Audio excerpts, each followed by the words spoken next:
All right. Welcome, everybody. My name is Dr. Samuel Montano. I'm the coordinator for psychological services here at Fresno City College and for the district.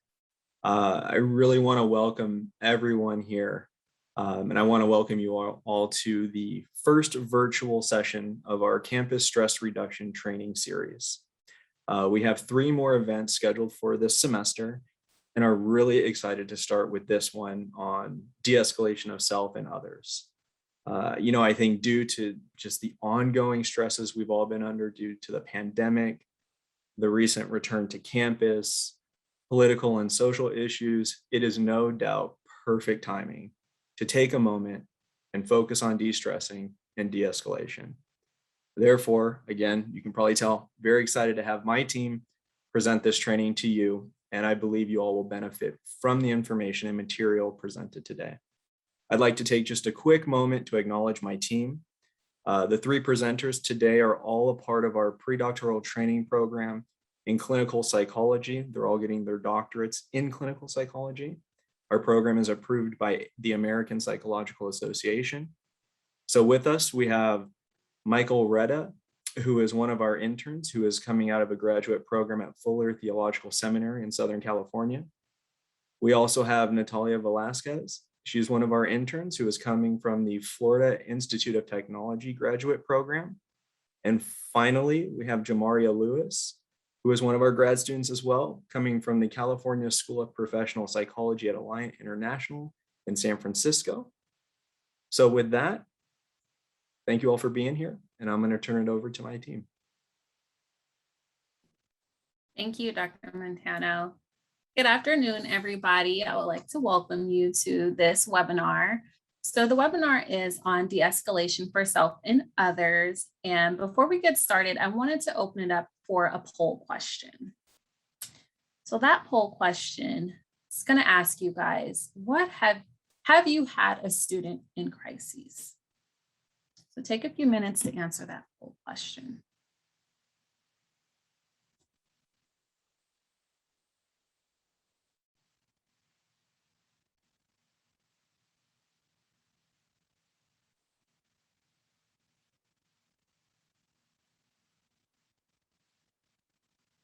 Okay. Make sure everyone has had a chance to answer.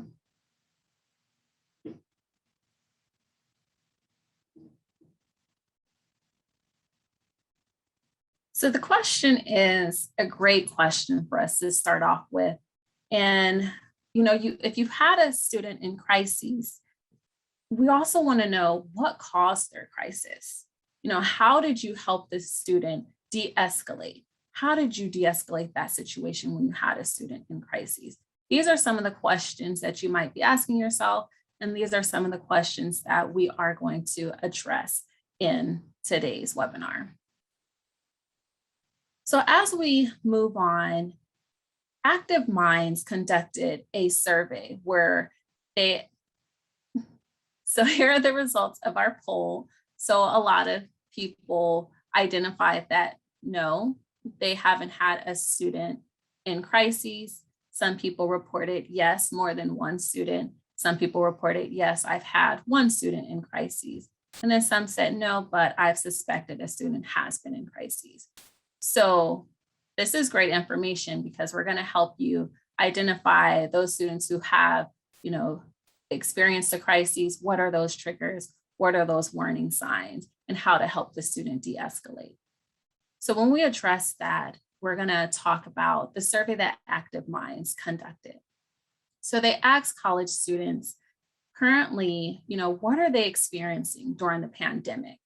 And within that survey, 1 in 5 college students say their mental health has significantly worsened during COVID-19. And this is important because 80% of college students reported that COVID-19 has negatively impacted their mental health. And when we wonder, how has COVID-19 impacted their mental health? How have they been negatively impacted? 91% of college students reported stress or anxiety, and 81% of college students reported disappointment or sadness. 48% of college students reported financial setback, and 56% of those college students reported having to relocate. When we look at what college students are currently experiencing during the pandemic, these are important things to know, but then it's also important for us to look at what are college students experiencing when they transition back to on campus.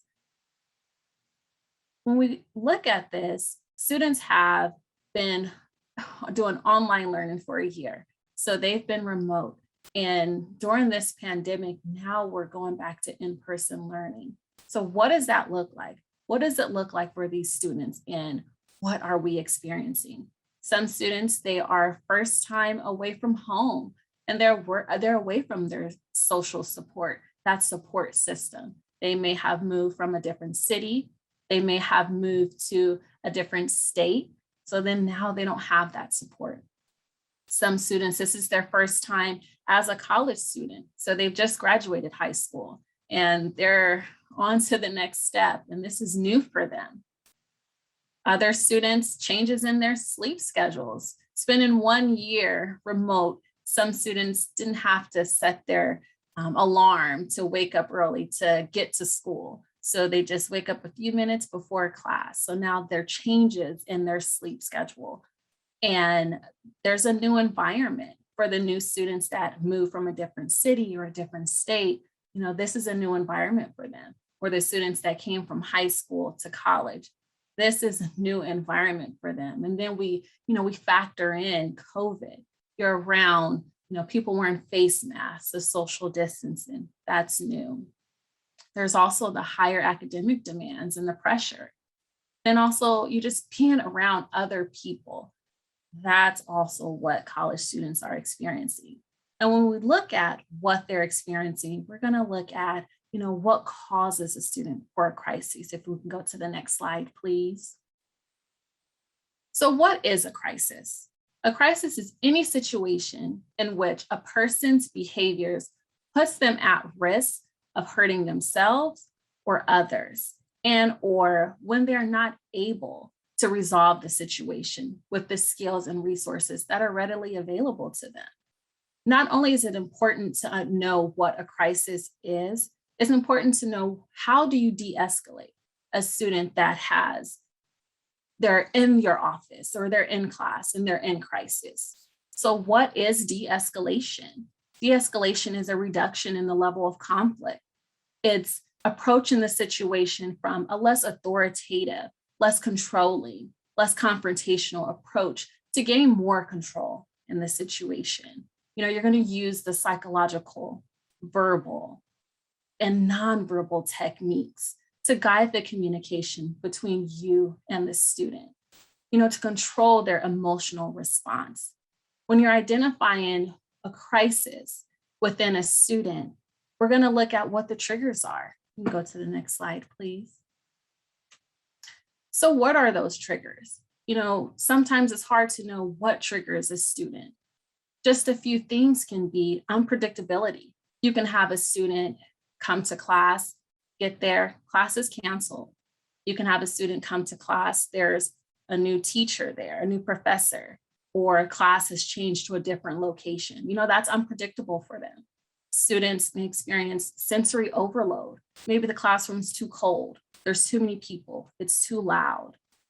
Feeling overwhelmed or frustrated.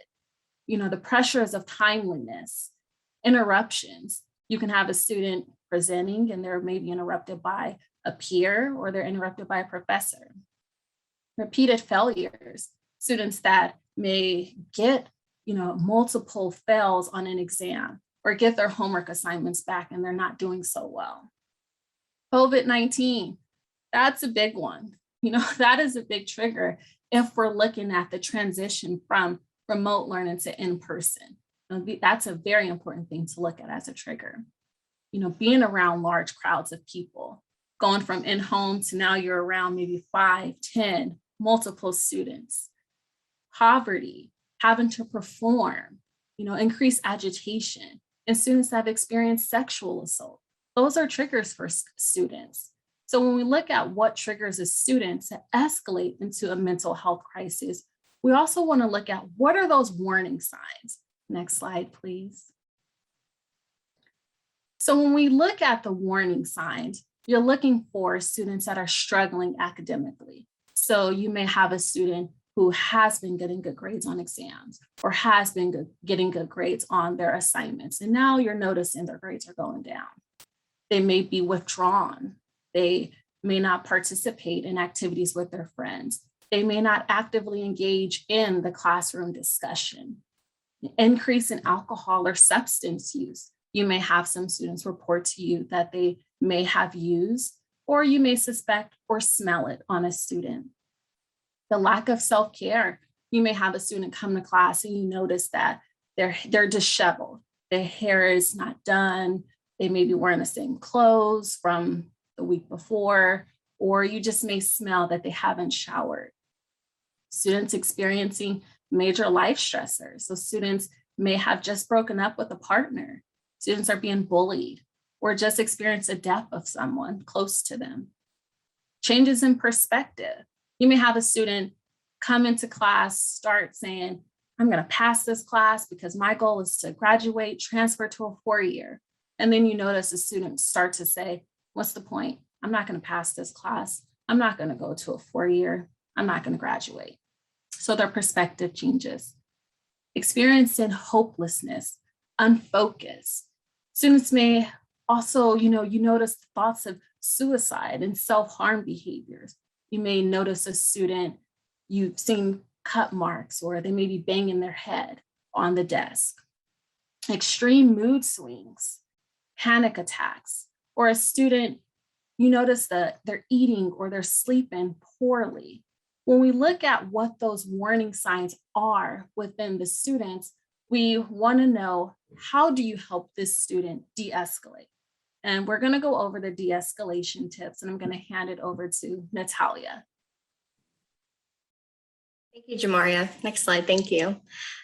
So it can be helpful when we think about de-escalation, what that cycle looks like for students and ourselves as human beings, how it looks like to become triggered, to become escalated, maybe become in crisis, and how to de-escalate ourselves in these situations and our students in these situations. So looking at this cycle, we start at baseline. What does our typical baseline look like?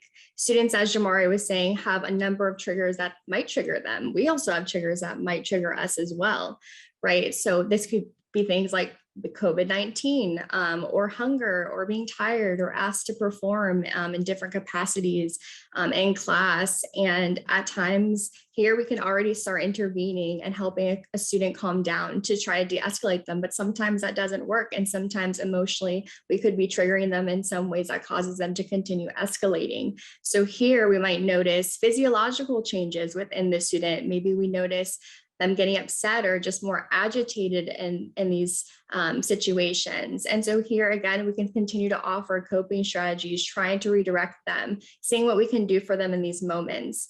However, sometimes again, if we're hitting on a difficult point, they can become in crisis. So when they are in crisis, this might look like kicking or banging their head on the wall or a desk, maybe threatening harm to themselves or someone else. So in these situations, we really want to focus on safety. How do we make sure that they're safe? How do we give them space in the moment? How can we stay calm to help model what it looks like to be calm, to help them already start that natural de-escalation process? So here we start seeing them calm down a bit. Again, continuing to offer coping strategies. That could be even just breathing with them, allowing them to sit in that moment, offer some breaths to themselves, and help continue that process to stabilization, where we're now at a place that they might be almost calm, almost back to baseline, and we're able to start problem solving. What do they need in these moments? How can we help them problem solve and think through some things once they're in a more calm state in that moment? Next slide, thank you. So I just have a brief short video that discusses how de-escalation can start with a greater awareness and this mindfulness piece. What can help us be aware of what's coming up for us, also the student, and how we can use mindfulness in this de-escalation process. So it's really, really key that we develop awareness about ourselves and for the people that we work with. So the first thing we do in terms of awareness is we need to be able to attune ourselves with our own bodies and our own experiences to be able to self-regulate. And then once we're aware of what is happening, then we make a choice about what we need to do to regulate, right? So we need to give kids lots of opportunities to become more self-aware. So we model our own awareness, and then we co-regulate and model that together, and then eventually they're able to do it on their own.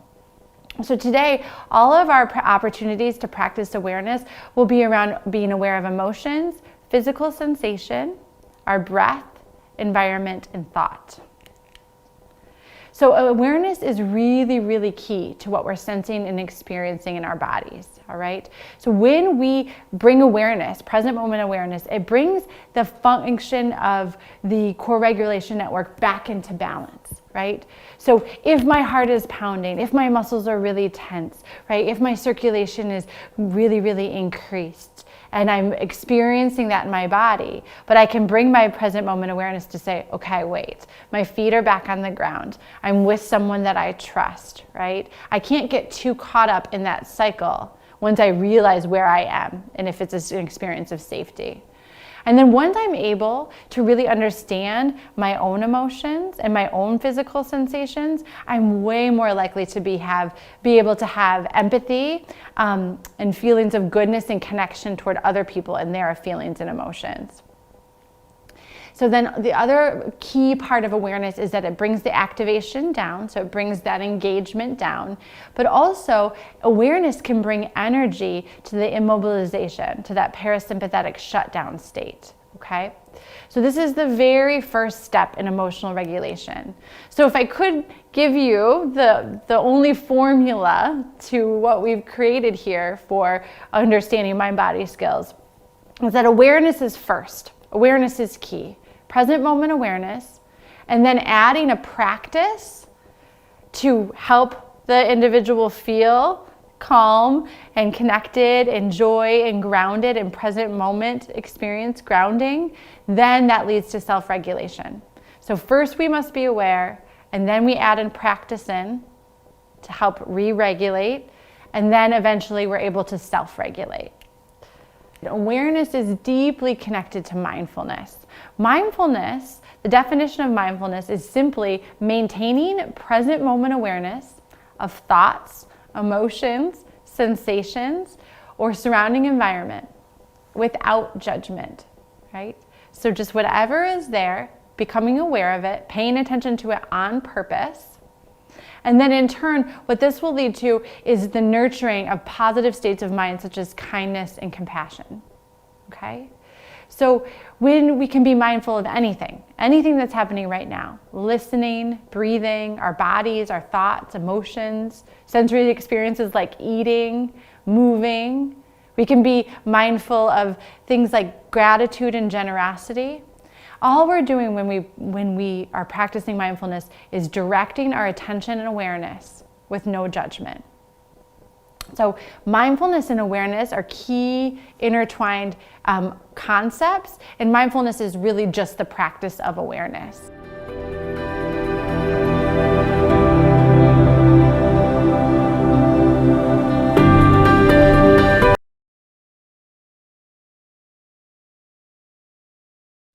Thank you.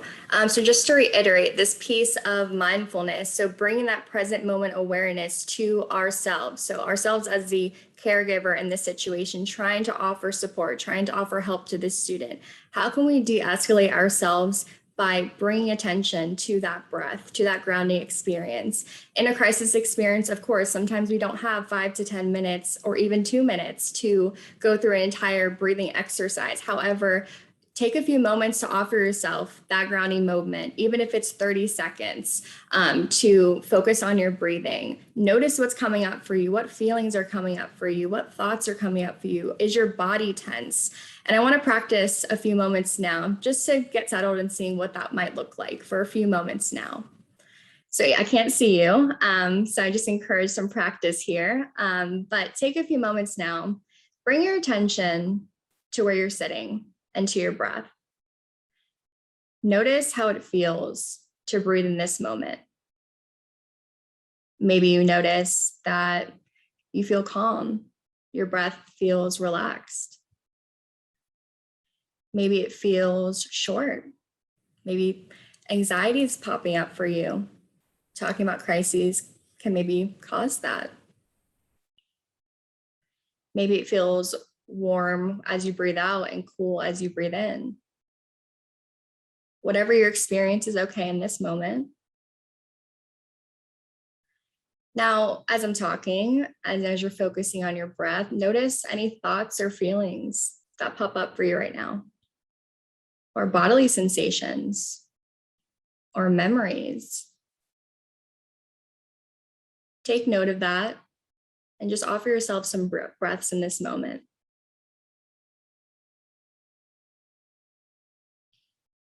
So this is just a short practice of how we can check in with ourselves as we're focusing initially for the first maybe 30 seconds to a minute to offer ourselves some breaths. That second step, which hopefully the breaths help, is to be calm, even if you don't feel calm. In some of these situations, we might not feel calm 100% of the time. That makes sense, right?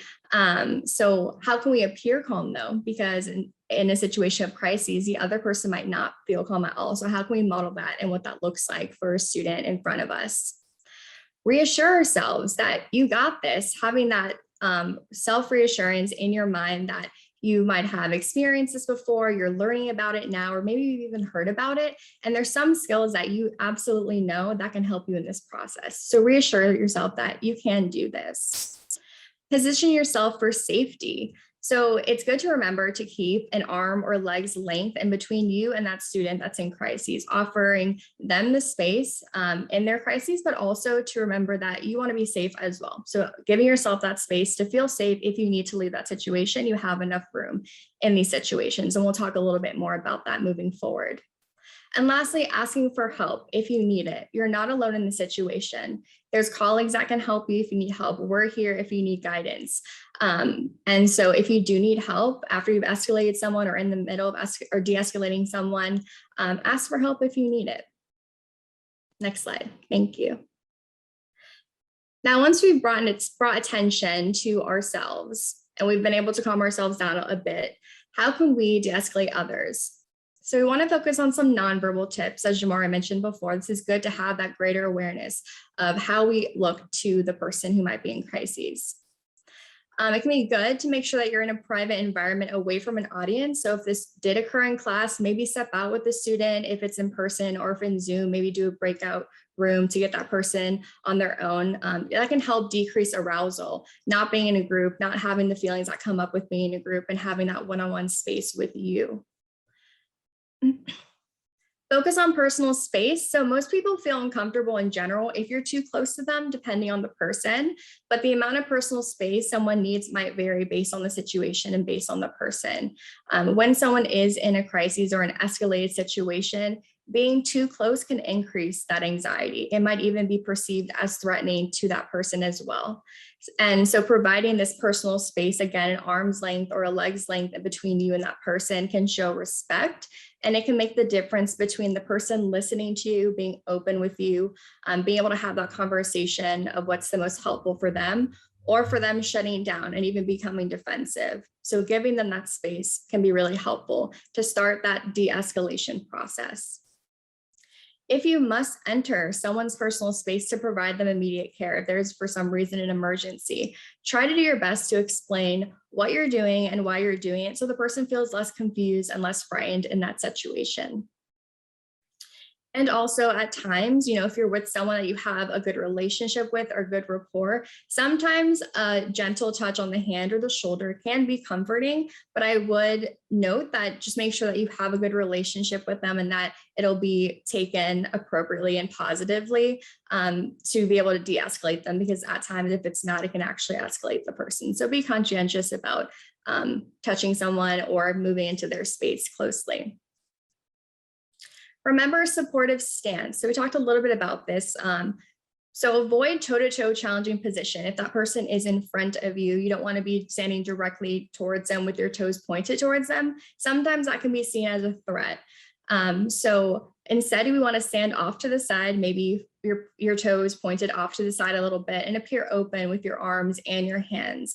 I like to call this willingness hands. Your hands are open, your arms are open, and you appear open in your nonverbals to that student. Also, this can help you maintain physical safety in the event that maybe the individual becomes aggressive, that you can remove yourself from the situation if needed easily. Body language, this is really important, and this includes our posture, our movement, our gestures, and our facial expressions. It's good to be aware of how you're coming across to that student. So again, bring that mindfulness piece, that awareness piece to this. How are you looking to the student? And try not to do things that appear threatening, like putting your hands on your hips or rolling your eyes or shaking your finger. And sometimes we think like, I would never do that. However, in times of crises, or if we're anxious ourselves, sometimes we do things that we're not even aware of. So again, bringing that awareness piece to how we're looking, what we're doing, and try to appear very neutral in our body language. And this includes our facial expressions. Sometimes our faces show shock or disgust or sadness or anger. And in these situations, we want to appear very neutral to not create anxious anxiety in them or heightened emotionality in the student that we're trying to help. So trying to appear as neutral as possible. Lastly, active listening. So we want to show that we're listening with our entire bodies. We want to put away distractions and use our nonverbals, like nodding when we're listening to someone, that we're showing them that we're fully there, we're fully present with that student. We're paying attention to their body language, their tone, what they're saying, and any emotional reactions that they're having. We really want to focus this piece on the listening, being fully present with them through that listening, and not on when we plan to say next, right? So listen with an open mind, try not to have judgment, understand that person's point of view, and avoid forming your own opinions and judgments as that person's talking. Again, try to be fully present with them, really hearing what they're saying. And through that piece as well, you can encourage sharing. So asking open-ended questions for that student to elaborate and tell their story and what is going on. So for example, you can say things such as, tell me more about that, or can you tell me more about that? Do you feel comfortable sharing more about the situation? Use reflections by briefly summarizing what the person is saying and their most important points. And this could be what we think they might be experiencing emotionally, or the things that they're saying through their words. So for example, it sounds like that was a really scary situation for you. And then ask them if you're understanding them correctly. It's not on us to have to know everything or to understand everything, but try your best and ask them, for example, saying things like, I heard this in this piece. Am I getting that correctly? Am I hearing you correctly? Because you want to help them, right? And you're trying to show them that you want to. So ask them if you're getting it correct, and they'll tell you if you're not as well, and you can adjust as needed. Next slide. Thank you. So after you focus on the nonverbals, it can be important to go to that verbal. What do we say or what do we not say in these situations? So providing undivided attention, giving someone your full attention can help that person really feel validated. Many times individuals who don't feel fully heard can actually become more emotionally escalated in these situations.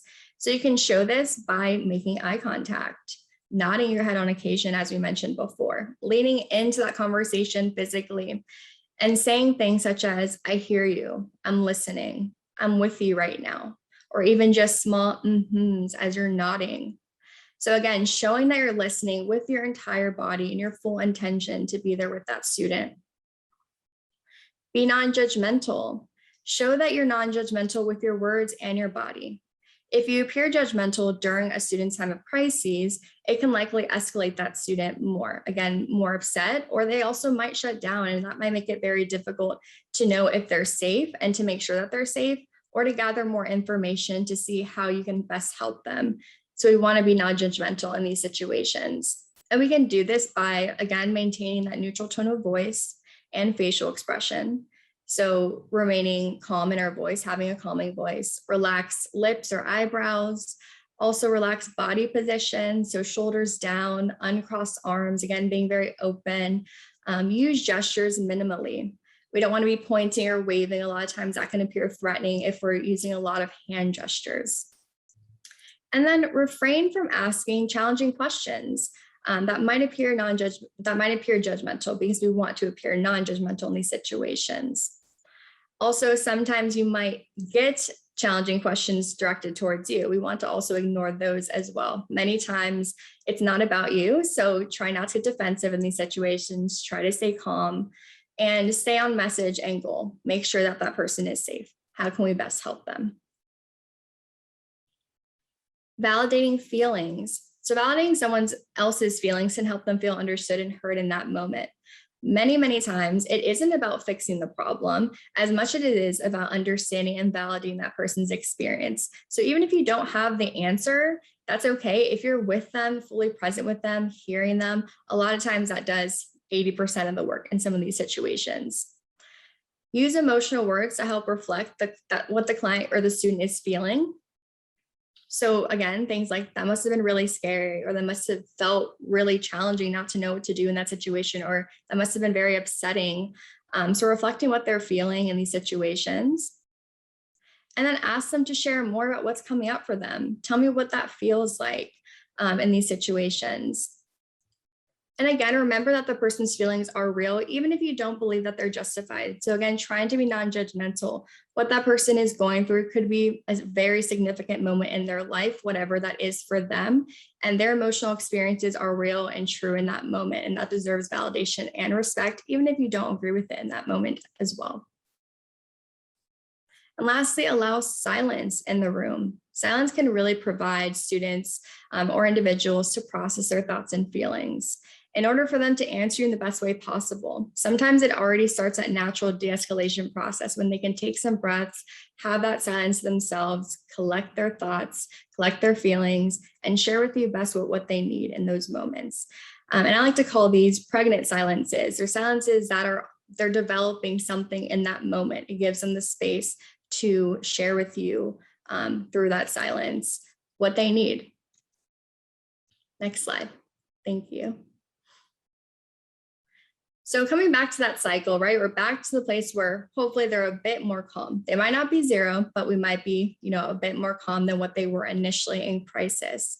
So once we are at this more calm state, we're able to problem solve and think through with that client what they need, right? Emotions are down, our cognitive processes are heightened now. We're able to think through more clearly. So here we want to portray ourselves as an ally rather than an authority. In crisis situations, really do want to be on that person's team. How can we best help them in these moments? And explain your intentions to them, that I'm here to help you and support you. That is my intention. And my expectation is for you to be safe. And how can we do that together? Make simple, specific, and clear suggestions to the student.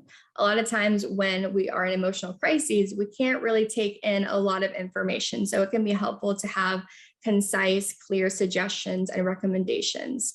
Here that might look like, how can I help you get connected to accommodations or academic services that can help you in this situation? Or if you're the professor, how can I accommodate you? Maybe I can give you an extra day on this assignment or extra time on this test. So being very specific. If they need a higher level of care, this recommendation could be, let me walk you over to psych services. Do you want to talk to someone? So very specific suggestions and recommendations to that person. And with that, we want to be respectful of their agency, right? We don't want to demand or command someone in that situation. Again, we just talked a lot about really listening to someone. And sometimes when we command or demand, it almost seems like the opposite of that. And that can heighten that person and re-escalate that person. So we've already calmed them down. How can we respect their agency and what they need and find that point of agreement together? You have your own recommendations as a professional, of course, and we want to make sure that they are on board with us and we're finding this point of agreement. Next slide, please. Thank you. And hopefully this person, through some of these skills, we've gotten to them to a safe place. We've gotten some options for them to help them out. So we started with you as the professor, the faculty member, the staff member. We want to come back to you after this crisis has de-escalated and we know that they're safe. How can we check in with you and make sure that you're feeling okay or you're feeling a little bit more calm? How can we add some self-care into your life as well after some of these things? So first step, take a few moments to yourself, focus on your breath. Notice thoughts, feelings, and bodily sensations that are coming up for you. Again, back to that mindfulness piece of how are we bringing that awareness to what is coming up for us after these moments. And then I like to offer asking yourself, what do I need in this moment? After this happened, I checked in with myself, I'm still feeling kind of anxious. I'm not really breathing my typical normal breath. What do I need in this moment to help me? This could be debriefing with a colleague if you have the time, taking a walk, eating a snack, exercising, practicing a mindfulness exercise, or getting therapy even if you need it. And I do want to honor that sometimes we don't have the time to do this, right? If there's a crisis and we have a class or an important meeting right afterwards, we don't always have a significant time to do some of these things. But if you have, 5 or so minutes, maybe eat a snack or something that you can do in that short amount of time. But if you absolutely don't, keep in mind to ask yourself this question later in the day. At the end of the day, when you're going home, what can you do for yourself to make sure that we're providing you some self-care? We're taking care of you as well. That could even be on the weekend as well too. So it doesn't have to be anything extravagant or take a huge chunk of your time, but we're making sure that with some intention, with that mindfulness piece, how can we be aware of what we need in these moments and offer that space to ourselves?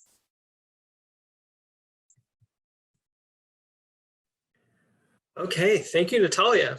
So Jamaria started us off today talking about just the aspects of the learning environment that students are introducing, right? What are the variables of their lives that are causing heightened experiences of emotion in the first place that lead to these crises, right? Natalia just walked us through this mind-body connection, how to understand that more thoroughly in order to understand the student going through a crisis, what's going on within us as we're trying to de-escalate them, utilizing in practical ways that mind-body connection in order to stabilize it and protect everybody involved. Now we're going to talk about the aftermath. So the crisis has, one way or another, has been resolved, averted. Now you're sitting in the heaviness of it all and trying to make sense of what just happened while also preparing for the possibility that this might happen again. And so in that spirit, we're going to be talking about vicarious trauma as it relates to faculty, educators, the work that you do, this work-related vicarious trauma. And so what is vicarious trauma? What do we mean by that word here? Vicarious trauma is an ongoing process of change over time that results from witnessing or hearing about other people's pain and suffering. It may feel overwhelming to hear about an intense trauma, and so personal reactions are delayed as you focus on the task at hand.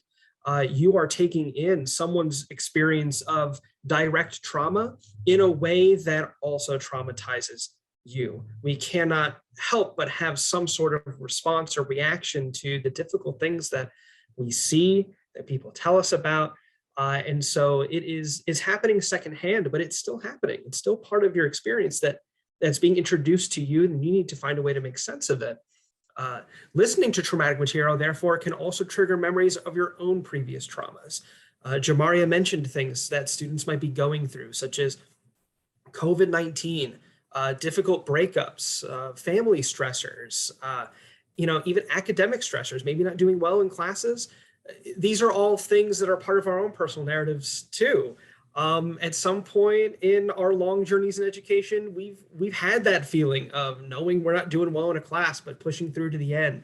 We've all had breakups in relationships. We've all had family traumas. We're all going through COVID together. It's a global pandemic, and yet none of us, 7.2 billion people in the world, none of us are quite going through it quite the same way, but it's all weighing on us heavily and importantly. Now, vicarious trauma has also been called secondary traumatic stress. Similarly to, how we're all familiar with secondhand smoke, right? That we can get damage to our lungs, we can risk cancer just by being in proximity to somebody who is causing primary damage to their lungs and who is actually smoking.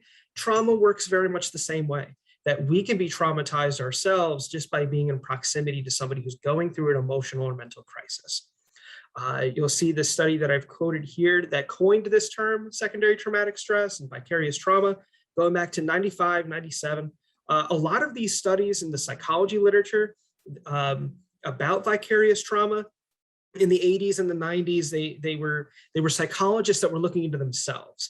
They were psychologists that were looking at their colleagues, other mental health workers, and going, their ability to do this work is diminished. They're getting more tired. They're getting less compassion for their clients. What's going on here?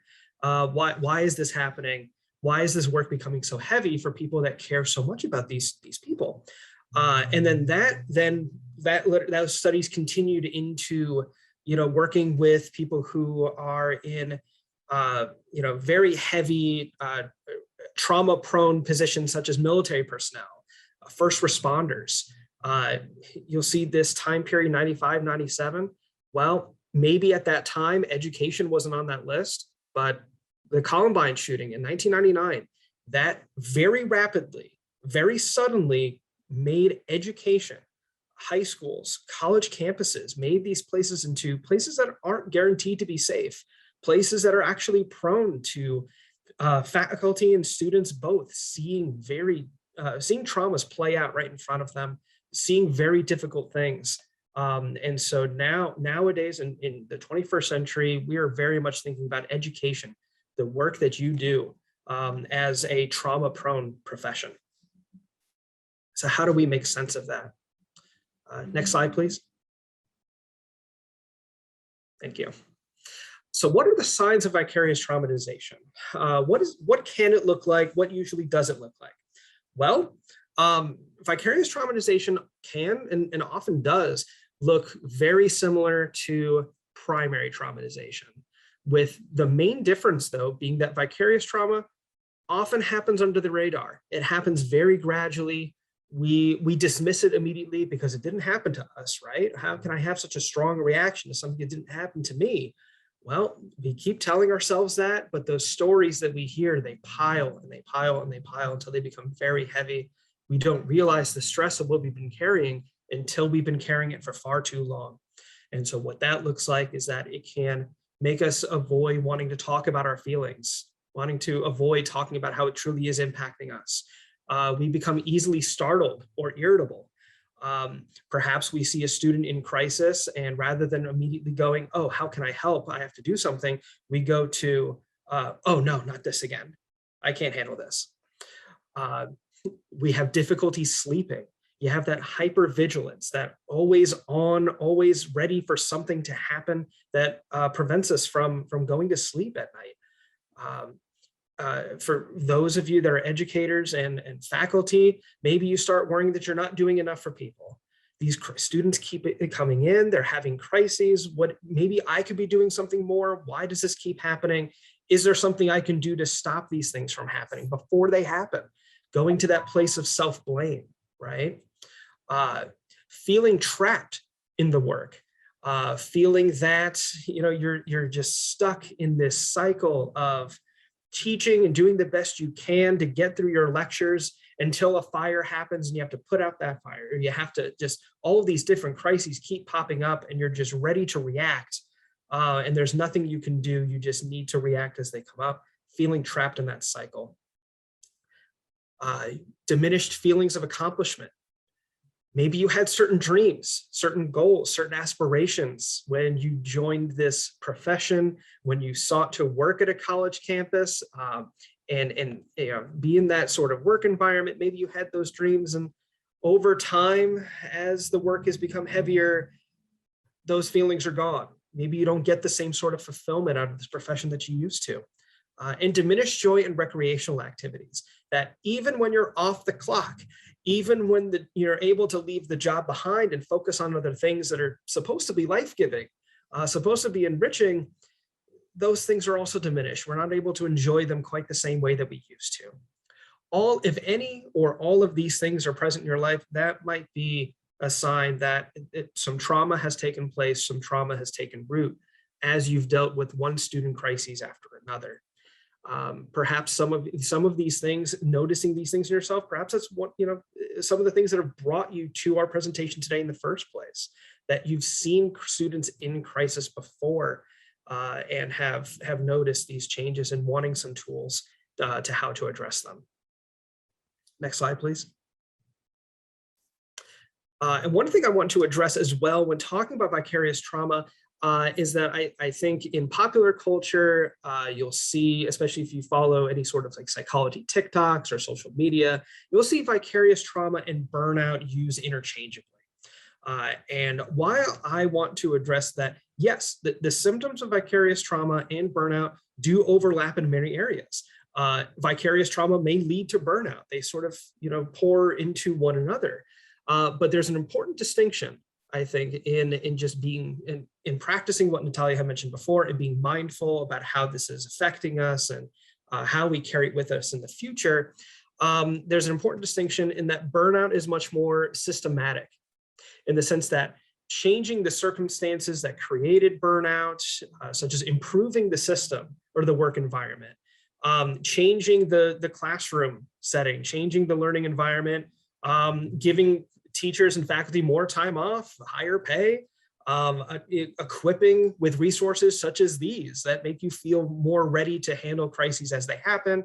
All of these things being adapted within the job itself, or even just having more vacation time, taking time away from the job to recuperate. These things might reduce the effects of burnout.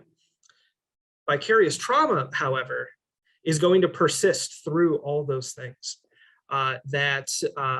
If vicarious traumatization from one's profession will persist and affects the individual long after the job itself has been changed to mitigate these effects.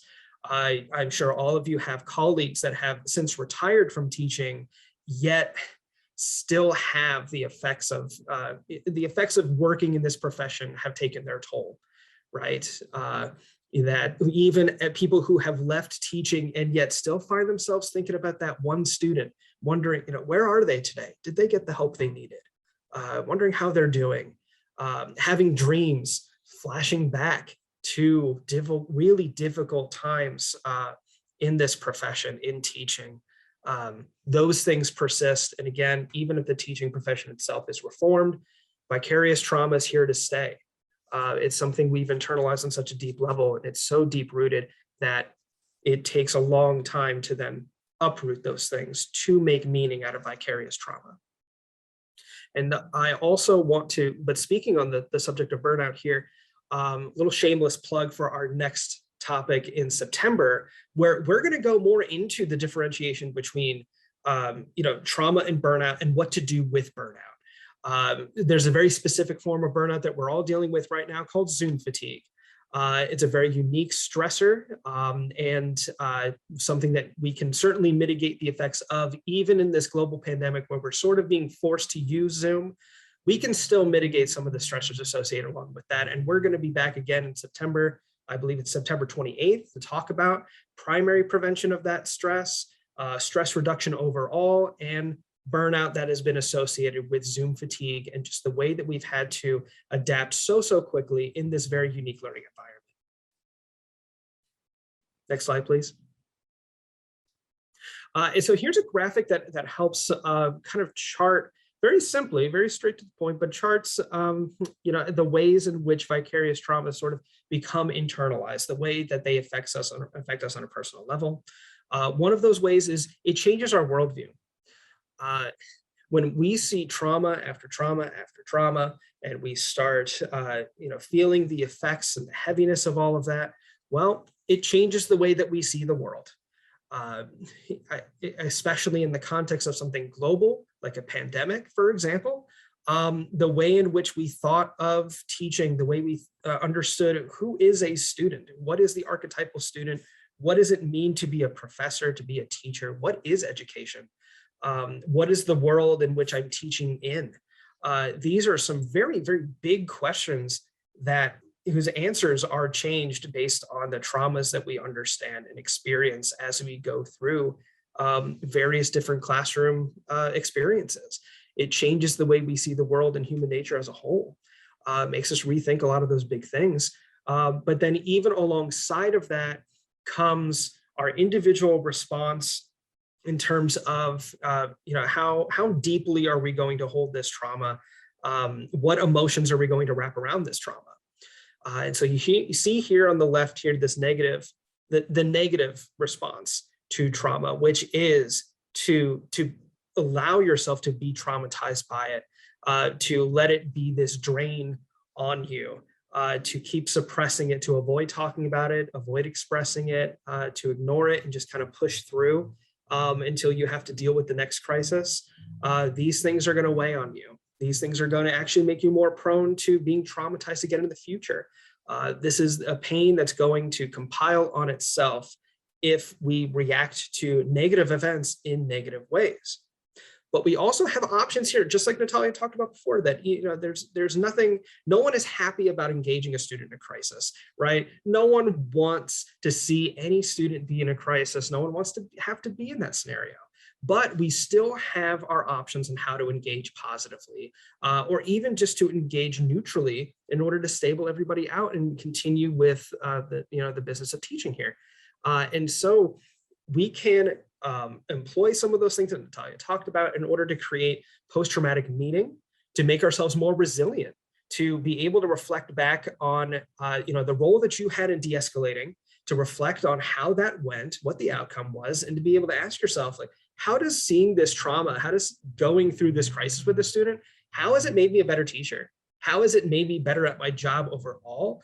How does it make me a stronger person? Vicarious transformation is what we refer to when people are able to hear these stories of deep pain and suffering and be able to go, how does this change me into a more compassionate person? I have this whole other spectrum of emotions that I've been introduced into now that I'm hearing this such a powerful story or witnessing such a powerful thing in my classroom. How does that make me feel truly? How do I understand connections better? How do I relate to my students better? And being more satisfied with yourself too, being able to take that deep breath at the end of the day and go, okay, all right, I did okay. I can do this. I can do this. I believe in myself. I have what it takes. And having that confidence, that compassion for yourself, and that satisfaction that comes along with that too, feeling more confident the next time a crisis happens. These are all of the things that we, of course, are advocating for, that we are hoping you experience in the aftermath of these crises. But hey, we will take neutral as a valid reaction as well. Being able to compartmentalize in order to manage the impact of these negative experiences effectively, being able to leave the stress of work at work and being able to come home and just relax, being able to take enjoyment out of the things that give you life at the end of the day or the week, being able to indulge those things and calm down, even if you're not making positive or negative, you're not really making too much sense of the trauma itself, but just being able to leave it at school, great. That is still something that's going to equip you well to go into the next crisis and to be able to handle it when it happens. You'll have a solid framework in which to address these crises. Next slide, please. I think in the interest of time here, we're going to skip that video there. There was a CBS interview that I would like for you guys to see, maybe in your own time, after this presentation of CBS interviewing a few teachers at the high school level, and checking in with them at this point in the pandemic, how they're adjusting to teaching in this new environment, how they've managed so far. And it's very interesting how it starts off the interview. The CBS interviewer asks all these teachers, so how are you doing? And all the teachers just laugh at that question. And that's a perfect example of what I talked about on the previous slide about changes in worldview. Imagine asking, other educators, your colleagues in March of 2020 or April of 2020, like, how are you doing? Imagine them laughing at that question then, versus here we are now in almost September of 2021. How are we not supposed to laugh at that question? It's so ridiculously loaded given the experiences of last year and a half. Our whole view of the world and what teachers have to do in this environment has changed. Our view of the world has changed, and it's because of this collective vicarious trauma that we're all in and have been for the last year and a half. And a lot of what these teachers also say in this video There's one teacher that actually says it very bluntly. There are times where they've considered leaving this profession entirely, coming home at the end of the day and going, I don't know how much longer I can do this. And so these are some questions that, we want to normalize, that they're very real, they're very heavy questions, but still something I think is very important for you all as you're dealing with the prospect of possibly having to de-escalate students that are having crises, that's part of your job now as professors, as educators. Have there been incidents in your teaching career that have made you rethink whether teaching is even right for you? How have you managed those thoughts as well? Next slide, please. And yes, actually, Susie, we can launch that poll with the questions that I had just asked as I'm covering through this last slide here. Just honestly, how has this changed you? What kinds of thoughts about maybe reconsidering your profession have come up in this very challenging learning environment? And so how do we then manage vicarious trauma? First thing you're going to want to do is address the issue. Once you've recognized that vicarious trauma is maybe something that, that you have dealt with, when you're thinking back on your teaching career and going, yeah, you know what, I've seen some pretty heavy things. I've heard some stories. It's been difficult. Don't recoil from that thought. Don't recoil from that revelation. Address the issue, talk about it, engage with it, follow those feelings and thoughts through to the logical conclusion here. Here, Susie, there's a black box in the middle of my screen. I can't actually read the rest of my presentation on the slide here. Thank you. Okay. Wow. Okay. Yeah, we have upwards of about 70% of you that in one form or another have wrestled with these kinds of thoughts. It's real. It's real. It's a very unique stressor that only people in your profession really, have to really sit and ask yourselves with. It's a very unique stressor that we've put on you, or that society rather has put on you. And so recognize how that affects you. Where in your mind or in your body do you carry that trauma? Where do others experience you? How do others experience you differently as a result of these traumas? What changes have others noticed in you as you've carried forward and this profession has changed you? How has your view of the world changed as a result of the experiences you've been through? Take the time to really reflect on these things. And again, allow these thoughts to pass through you rather than suppressing them and letting them turn into something more negative. Make new meaning of the suffering that you and others have endured. What lessons are there to be learned? What invitations for growth are there in here? How might you grow more resilient in the aftermath of these traumas? And then finally, stay connected with others in your profession who might share your experience, develop resilience together. Remember, you're not alone in this. There's hundreds of thousands, if not millions of educators in this country that are feeling just like you in many different ways and forms. Next slide, please. And we have some resources here for you as well. The first one I want to direct you to is the one actually at the bottom of our screen here, the Employee Assistance Program. You all have therapy services that are provided to you via the Employee Assistance Program. We heavily encourage you to take advantage of those services. Use that space to talk about some of the things that we've talked about today, how they've affected you personally, as well as, just things that are in your personal life. You're more than just teachers, right? You're more than just faculty. You have personal lives too that affect how you engage this job. So the therapy services that are offered via the Employee Assistance Program, we absolutely encourage you to take advantage of those. We have some self-compassion exercises by self-compassion expert, Dr. Kristen Neff.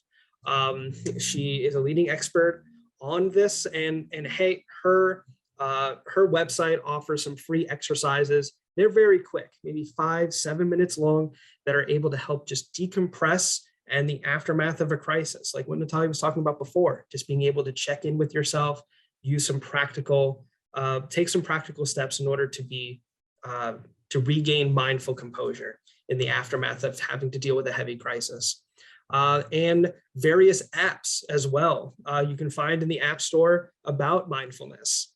Some of these you might be familiar with. Maybe you've been spammed with ads for them before. Headspace, Insight Timer, Calm, Smiling Mind, UCLA, they have their own mindfulness app. These are all things that when you bring students to us, when you walk them over to the counseling center and you have them talk to us, these are all apps that we're recommending to them as well. But you do not need to have a doctorate level education in clinical psychology to recommend an app to somebody, nor do you need a doctorate in clinical psychology to take advantage of an app for yourself. So we recommend these for anybody that feel like you might be able to benefit from something like this, just to reduce stress, reduce anxiety, not be lost in the shuffle amongst these many different crises. Okay, next slide, please. And that is it. That is all that we had for you today.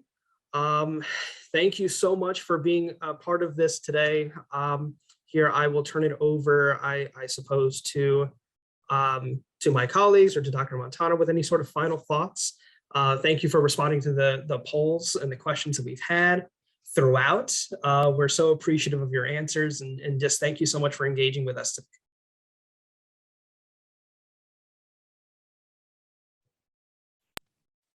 Yeah, and that will conclude our presentation to you all. Thank you for joining us today. I also want to plug Psychological Services.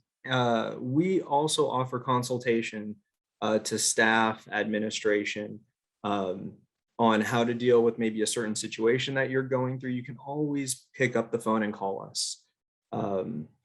So don't be afraid to utilize us. We're very, very quick to respond. So feel free to reach out to us for any questions you may have following this, if anything bubbles up for you. Future situations that may come up, we're there for you. Again, thank you all very much.